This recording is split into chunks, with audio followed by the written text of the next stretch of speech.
Let's hear from Heather McCoy. Heather McCoy is the Residential Outreach and Sales Coordinator at St. Luke's Bishop Spencer Place. This is St. Luke's Retirement and Post-Acute Care Facility. Heather is responsible for the outreach to incoming patients from local hospitals, as well as overseeing the sale of long-term care beds in the SNF facility. She has been with St. Luke's Health System for 2 years. Welcome. Thank you. Glad to have you.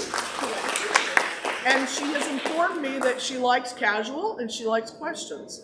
So if something gets your attention midstream, don't feel shy about raising your hand. Okay? Thank you so much. I appreciate that. Yeah, I would not call myself a formal speaker. So if you have a question, a slide pops up and you want to know more about it, just stop me, especially since we're a small group. That's kind of nice. So yeah, I'm the Residential Sales and Outreach Coordinator at Bishop Spencer Place. If you're not familiar, it's St. Luke's what they call a life plan community. So the idea is that you could move into one of our independent living apartments, sort of like a 55 and over community, and as your health needs change, there would be a level of care for you. So whether it was you needed to move to assisted living or down our long-term care area. In addition, which is what we're going to be talking about today, we have our skilled nursing facility, so often our residents will have to make use of that.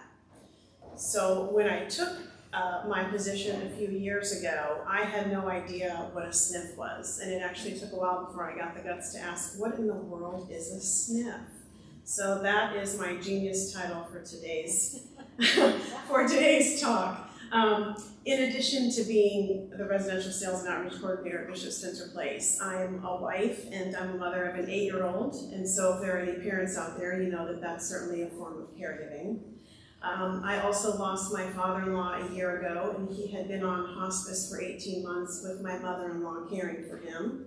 And like so many people, I have aging parents, so the idea of caregiving doesn't just come up in my job. It's certainly, a topic that is near and dear to my heart. So I'm really, really happy to be here today, sharing a little bit about what a skilled nursing facility is.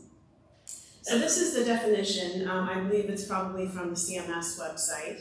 A skilled nursing facility is a place where patients can receive 24/7 medical care and rehabilitation services from trained professionals. SNFs offer a higher level of care than nursing homes, which mainly provide custodial care for people who need help with daily activities. So, part of my job is that I go and I visit folks that are coming over to our facility, and I would say over half of them are really unfamiliar with where they're supposed to be going next. So I understand that the idea of a skilled nursing facility is just plain scary. And if you or you've had a loved one who has been in the hospital, for a period of time, having to go then to another facility is a little bit unnerving. So the way I like to think of a skilled nursing facility outside of this definition is you're caring for someone that takes a fall and they're in the hospital, they've broken their hip, and they're just not ready to go home at time of discharge. So a lot of times they will send a referral to a facility like ours, and there are a lot of us in the metro area. And really, I just like to think of it and explain it as we're just sort of a pit stop to get you stronger and get you home. So we treat a lot of different conditions. I would say the ones that come up the most when I'm seeing people and when we have folks in our facility are falls. And as you age, certainly, I'm sure you're all aware of once you have a fall, it just feels like a domino effect to a lot of other things that start going wrong. So we have a lot of falls, especially because your skilled nursing facility is normally going to have an age range. Like our facility can only accept folks as young as 62. So a lot of times we're getting people that have fallen that are older, just in their home, which is easy to do. A lot of recovering from strokes. So that's where that speech, type therapy that we'll talk about that we do kind of comes into play. And then outside of that, it's just a range of issues. You can kind of see here, wound care. We get a lot of those. Someone's gotten a wound from the hospital just from being in bed for so long, and they'll need care that you couldn't necessarily get at home with home health or something like that. So they'll come to our facility. And really what people want to know when I go and see them in the hospital is, what does a SNF stay look like? And I like to just make sure that people sort of know right off, you're really just going to another hospital-like facility. These are pictures of our facility, but they all range. Certainly we try a little bit harder to make it not seem so institutional, but it's hard because people are really getting serious care when they're with us, and it's 24/7. In most skilled nursing facilities, and this would not be the same as, say, an acute rehab facility. So for instance, St. Luke's South has an acute rehab facility, which is really, really intense therapy. Most skilled nursing facilities are therapy up to 3 hours a day. So, your loved one is with us, they're recovering from hip replacement surgery, and they can have up to 3 hours a day of therapy in 3 different disciplines. Obviously, for someone recovering from hip replacement, it's probably going to be physical therapy. So, we're going to be, I can't go back. Hold on. I just realized. She said, don't go back, and there I did. I like this slide because it sort of shows, someone, a nurse working with a patient. But so for physical therapy, it's going to be a lot of, what is your goal? You want to be able to go back home. You have 10 steps to get into your house, and then you have a flight of stairs when you're there. So you've got to be able to do stairs. So they're gonna, when folks admit to us, they're gonna be assessed by the therapy team. And they're gonna find out what are those goals, being able to go back home or, wherever home might be. And they're gonna come up with that therapy plan. Speech therapy is gonna be really useful for someone that's maybe recovering from a stroke. And has to have that sort of more intense therapy. And then the occupational therapy is really a therapy that I think helps most of the folks that come to a skilled nursing facility. And that's just happening with those, those daily activities of life. So I need to be able to put my pants on. I need to be able to put something in the microwave or use the stove. So it can be really a wide range when folks are with us, and it's really just this idea that we are going to discharge them home, and they're going to be stronger than they would have been when they left the hospital, and hopefully not having some other sentinel event like another fall, which can often happen if people don't really get that time to get stronger, and then they go home and they take another fall, so then they're readmitted, and it's a really sad cycle. So that's a little bit of what the therapy would look like. I think all facilities are different, but certainly our facility likes to offer activities to folks that are with us because, again, really hard to be in the hospital for weeks and then have to come to a facility like ours for potentially, 3 to 6 more weeks. So we do a lot of art therapy, we do a lot of music therapy. We are affiliated with the Episcopalian Church, so we have a beautiful chapel, so we have chapel services. There's a spiritual element to some of the activities that we do. But really it's just about making sure that we're taking care of patients' mental health when they're with us as well, so that they're having some socialization if they want it, and some interaction, because that's going to help, get them stronger faster. It's going to help keep them motivated. When you're at a skilled nursing facility, all of that is sort of included in what insurance is paying. So I always encourage people to make use of the activities. It'll make the time go by faster until you can get out of this place. So it's a good thing to try to engage as much as you can. So how do you get into a skilled nursing facility? And I can't actually see all this. Can I take this off like a rock star? Okay, here we go.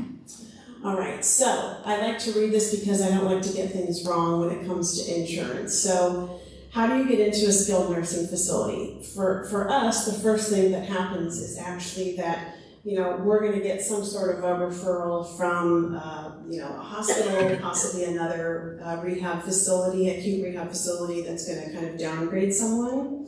So it kind of starts with the doctor saying, okay, you're doing great, but you're not quite ready to go home. Let's send you to a skilled nursing facility to get a little bit stronger. So we get the referral.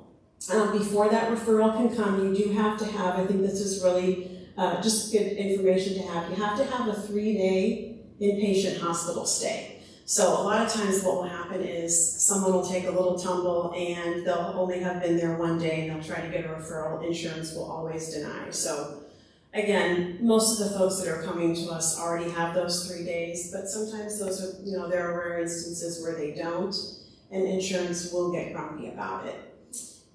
After that, it's the insurance verification, authorization. Insurance is sort of the keeper of the keys to how long you're going to be with us. So some of them, like Aetna, really stingy. You're not going to be with us as long as you would if you had like UHC. So they're going to approve the most. It just varies, and I think you kind of just have to take what you can get and make the most of your time. But insurance definitely varies. And when it comes to insurance, it's just a valid Medicare Part A hospital insurance with a little bit of days left in your benefit period.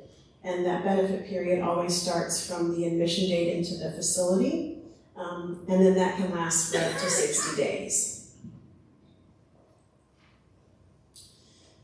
The last thing I like to tell people about a skilled nursing facility is just how important it is if you did end up in the hospital with someone you were caring for, or something happened to you, which certainly happens when you're caring for someone. My mother-in-law threw her back out once trying to lift my father-in-law, so it happens.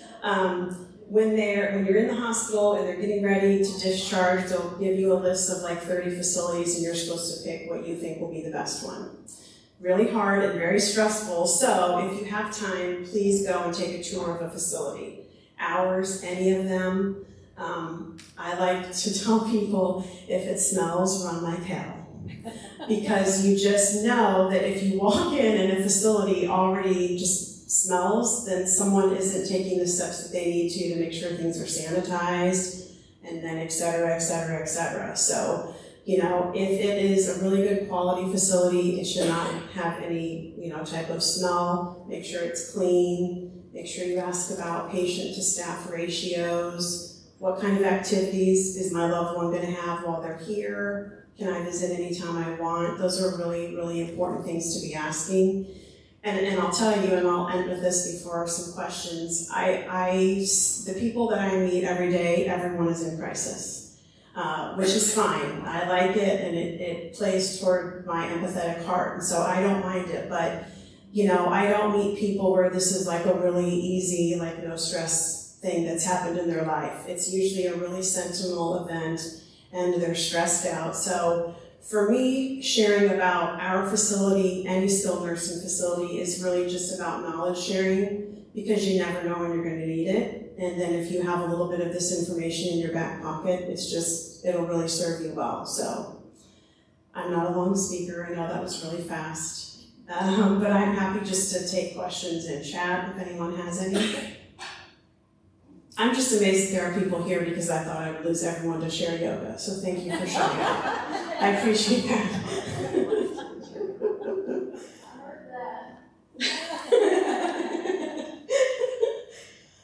All right. Well, yes. I have a question. Yes, ma'am. And this has nothing to do with your facility. So, Yep. I have a friend who, they have somebody who's using the facility, and it's actually not working for them. They're not, she doesn't feel like it's a good match. She's concerned about it. Sure. There. Yeah.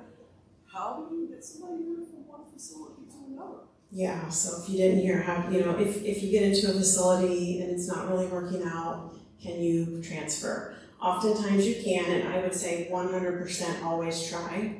Right. And then there's always going to be an appeal process. That rings true even for like insurance verification. You can appeal the process. So I would say definitely try to get a referral somewhere else. And then if it doesn't go through, appeal.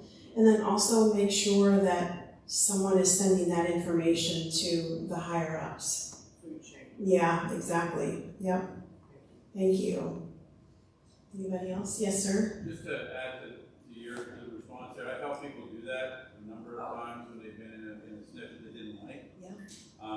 Usually it's a care transition coordinator or a social worker in the SNF. I've worked with them and said this person doesn't want to, they want to go somewhere else. I've helped them select a place that might be a little more appropriate for what they're looking for.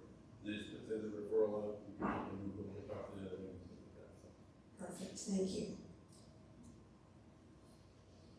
Anyone else? I'll be around, happy to chat. I know it's a stimulating conversation, but it's just good information to have, so thank you all for coming.